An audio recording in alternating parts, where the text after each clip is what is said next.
ఓం శ్రీమాత్రే నమః ఛానల్లోకి స్వాగతం అండి. ఈ రోజు మనం ఈ వీడియోలో తులారాశి వారి గురించి మాట్లాడుకోబోతున్నాం. మరి తులారాశి వారి జీవితం నాశనం కావడానికి 4 ప్రధాన కారణాలు ఇవే. ఇంకా అవకాశం ఉంది, ఇప్పుడే మీ తలరాతను మార్చుకోండి. మరి ఆ తప్పులేంటి, వాటిని ఎలా సరిచేసుకోవాలి, ఎటువంటి దేవతారాధన అలాగే పరిహారాలు చేసుకుంటే వీటికి పరిష్కారం దొరుకుతుంది అనే అంశాలను ఈ వీడియోలో మనం వివరంగా తెలుసుకుందాం. కానీ అంతకంటే ముందుగా మీరు కనుక మన ఛానల్ని ఇప్పటి వరకు సబ్స్క్రైబ్ చేసుకోకపోతే సబ్స్క్రైబ్ చేసుకుని పక్కనే వచ్చిన బెల్ ఐకాన్ నొక్కి ఆల్ సెలెక్ట్ చేసుకోండి. మేము ఇలాంటి వీడియోస్ అప్లోడ్ చేయగానే ముందుగా మీకు నోటిఫికేషన్ వస్తుంది. అలాగే వీడియోని ఎక్కడా కూడా స్కిప్ చేయకుండా చివరి వరకు చూస్తేనే మేము ఏం చెప్తున్నా మీకు పూర్తిగా అర్థమవుతుంది.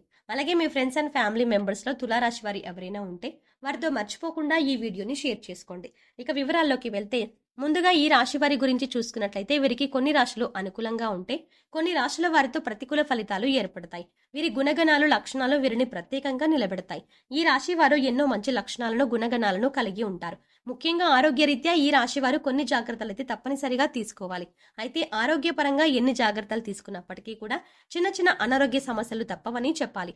వచ్చిన ఆరోగ్య సమస్యలు ఎక్కువ కాలం ఉండకపోయినా చికాకు గురి చేస్తాయి. అందుకోసం ఆరోగ్యపరంగా ఈ రాశి వారు జాగ్రత్తలు తీసుకోవాలి. మరి ఇంతే కాకుండా ఈ రాశి వారు ఎవరైనా నా అని అనుకున్నారు అంటే అటువంటి వారి కోసం ఏదైనా చేస్తారు. తన వారు అనుకున్న వారు కష్టాల్లో ఉంటే వారిని రక్షించడానికి ప్రయత్నిస్తారు. మీరు కష్టాల్లో ఉన్నప్పుడు ఎదుటి వారిని ఆదుకుంటారు. అటువంటి మంచి లక్షణం ఈ రాశి వారికి ఉంటుంది. అలాగే ఎదుటివారు తప్పు చేసినా క్షమించే గుణాన్ని కలిగి ఉంటారు. ఇది ముఖ్యంగా తులారాశి వారికి ఎవరిని మోసం చేయడం అనేది ఇష్టం ఉండదు. అలాగే ఎవరితో అబద్ధాలు చెప్పడం కూడా ఇష్టం ఉండదు. కానీ వీరిని ఎవరైనా మోసం చేస్తే మాత్రం వారితో ఖచ్చితంగా స్నేహం అక్కడితో కట్ చేసుకుంటారు. వారిని జీవితాంతం దూరంగా ఉంచుతారు. ఈ రాశి వారు ఎవరైనా తన అనుకుని సొంత వారిగా భావించి మాట్లాడుతూ ఉంటారు. అంతేకాదు వీరికి సంబంధించిన ప్రతి విషయం కూడా నా అనుకున్న వారికి పూసగుచ్చినట్టు చెప్తారు. ఈ రాశి వారికి ప్రతి ఒక్కరూ నా మనసే అనుకోవడం తప్ప మోసం చేయడం తెలియదు. కల్లా కపటం లేని మనసుని ఈ రాశి వారు కలిగి ఉంటారు. ఎదుటి వారికి సాయం చేసే విషయంలో కూడా ఎటువంటి కల్మషం లేకుండా సాయం చేస్తారు. నేను ఎప్పుడూ వీరికి సాయపడ్డాను కదా, మళ్ళీ వీరు నాకు సాయపడాలి అనే ఆలోచన వీరికి అస్సలు ఉండదు. వీరికి వీలైనంత వరకు కూడా ఎదుటి వారికి సాయపడాలి అనే ఆలోచనతోనే ఉంటారు. ఇటువంటి ఒక మంచి లక్షణం కారణంగా ఎదుటివారు వీరిని తేలిగ్గా మోసం చేస్తారు. ఇక నా అనుకునే వారే ఈ రాశి వారి నాశనాన్ని కోరుకుంటారని కూడా చెప్పవచ్చు. ఇంతే కాకుండా ఈ రాశి వారు గనక ఇప్పుడు చెప్పబోయే ఈ 4 ప్రధాన కారణాలు అలాగే 4 తప్పులు ఏవైతే ఉన్నాయో వాటిని జాగ్రత్తగా విని ఇక నుంచి వాటిని చెయ్యకుండా జాగ్రత్త పడినట్లయితే కనుక ఖచ్చితంగా ఇకపై మీకు అన్ని మంచి ఫలితాలు లభించనున్నాయి. ముఖ్యంగా ఈ రాశి వారు 4 తప్పులు చేయటం వల్ల మీ జీవితంలో ఎన్నో సమస్యలు ఎదుర్కొన్నారు. దాంట్లో మొదటిది మీ కష్టానికి తగ్గ ఫలితం లేనప్పటికీ కూడా మీరు ఎన్నో రోజులుగా ఫలితం కోసం ఎదురు చూస్తూ అలానే కష్టపడుతున్నారు. అంతేకాని నేను పడ్డ కష్టానికి ప్రతిఫలం రాలేదు కదా అని ఆ పనిని మధ్యలో వదిలిపెట్టారు. ఇక ఈ రాశి వారు ఏమనుకుంటారంటే ఏదైనా పని చేస్తుంటే ఇంకా మంచి ప్రతిఫలం వస్తుందేమో, ఇప్పటి వరకు పడిన కష్టం ఏదైతే ఉందో అది మనకి ఒక అనుభవంగా ఉంటుంది అని ఇంకా ఆ పని మీదే ఎక్కువగా కష్టపడుతూ ఉంటారు. సక్సెస్ అయ్యే వరకు కూడా ఆ పనిని వదిలిపెట్టారు. ఇటువంటి సమయంలో మీకు ఫలితం రానప్పుడు ఆ పనిని వదిలిపెట్టడం కంటే కూడా దైవం మీద ఎక్కువ నమ్మకం ఉంచి దైవారాధన చేసుకుంటూ ఆ పనిని చేయడం వల్ల మీకు పనిలో మరింత పురోగతి కనిపిస్తుంది. ఇక ఈ రాశి వారి సంపాదన విషయానికి వచ్చినట్లయితే వీరికి ధన సంపాదన బాగుంటుంది. కాకపోతే వచ్చిన ధనం నిలకడగా ఉండదు. ఏదో ఒక రూపంలో ఖర్చు అవుతూ ఉంటుంది. ఇక వీరు తెలిసి తెలియక అనవసరంగా డబ్బులు ఖర్చు చేస్తూ ఉంటారు. కాబట్టి డబ్బుని మాత్రం కొంచెం జాగ్రత్తగా వీరు ప్రణాళికాబద్ధంగా డబ్బులు ఖర్చు చేయవలసి ఉంటుంది. ఇక మీరు ఏదైనా పని చేపట్టినా లేక మీరు ఎవరైనా ఏదైనా అప్పచెప్పిన పనిని కూడా దాన్ని పోస్ట్పోన్ చేయకుండా ఎప్పటికప్పుడు ఆ పనిని ఫాస్ట్ గా కంప్లీట్ చేసుకోవడానికి ప్లాన్ చేసుకోవాలి. ఒక ప్రణాళిక రచించుకొని ఒక పనిని పూర్తి చేసినట్లయితే దానిలో ఖచ్చితంగా మీరు విజయాన్ని పొందుతారు. బద్ధకం అనేది ఈ రాశి వారికి అస్సలు పనికిరాదు. ఇక ఈ తప్పును కూడా మీరు సరిదిద్దుకున్నట్లయితే కనుక మీరు జీవితంలో పురోగతిని సాధిస్తారు. ఇక మీరు మార్చుకోవాల్సిన మరొక తప్పేంటంటే మీకున్న కోపం. మీరు ఆవేశంగా మాట్లాడకుండా నెమ్మదిగా ఓర్పుతో శాంతంగా మాట్లాడాలి. ఇంట్లో వాళ్ళతో అయినా బయట వాళ్ళతో అయినా స్నేహితులతో అయినా శ్రేయోభిలాషులతో అయినా చాలా నిదానంగా ఆచితూచి మాట్లాడవలసి ఉంటుంది. లేదంటే ఇది అనేక రకాలుగా గొడవలకి దారి తీసే అవకాశం ఉంటుంది. ఇక మీకు కోపం వచ్చిన సమయంలో మీరు ఎదుటివారి మీద మాటలతో దాడి చేయకుండా మౌనంగా ఉండటం వల్ల ఈ సమయంలో మీ బంధాలు బంధుత్వాలు అనేవి నిలబడతాయి. తెలిసిన వాళ్ళకే కాదు తెలియని వాళ్ళకు కూడా ఈ రాశి వారు సహాయం చేయాలని అనుకుంటారు. అయితే సహాయం చేసిన సమయంలో ఎదుటివారి కష్టం తొలగిపోతుంది.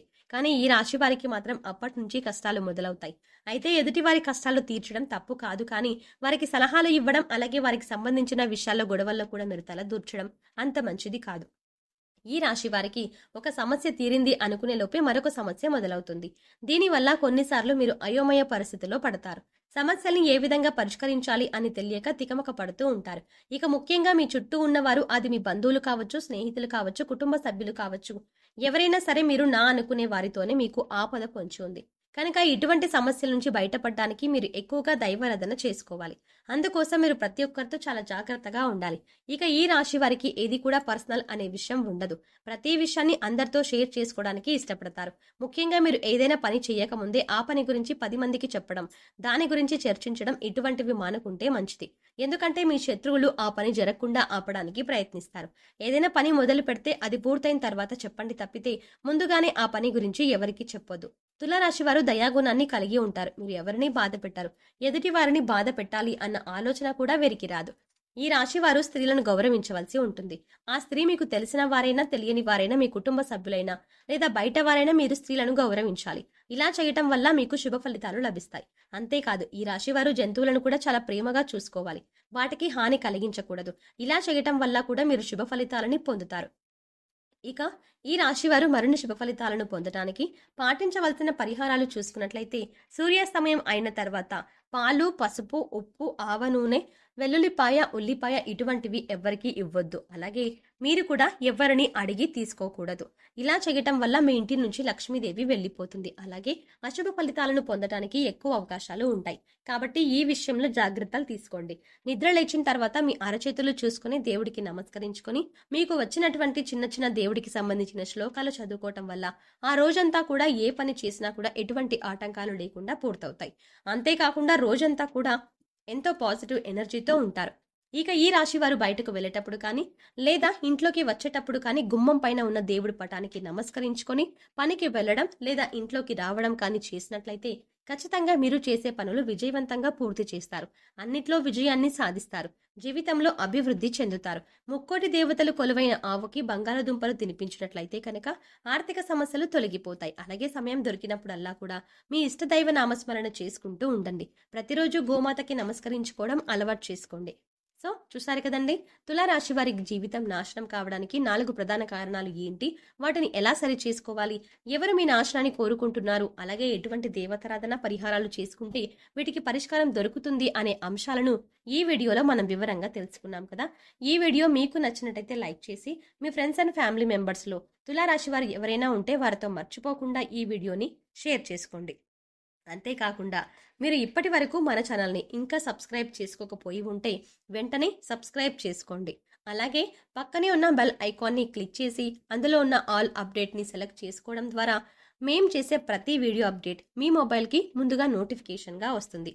కాబట్టి ఖచ్చితంగా బెల్ ఐకాన్ని క్లిక్ చేసి అందులో ఉన్న ఆల్ అప్డేట్ని సెలెక్ట్ చేసుకోవడం మాత్రం మర్చిపోకండి.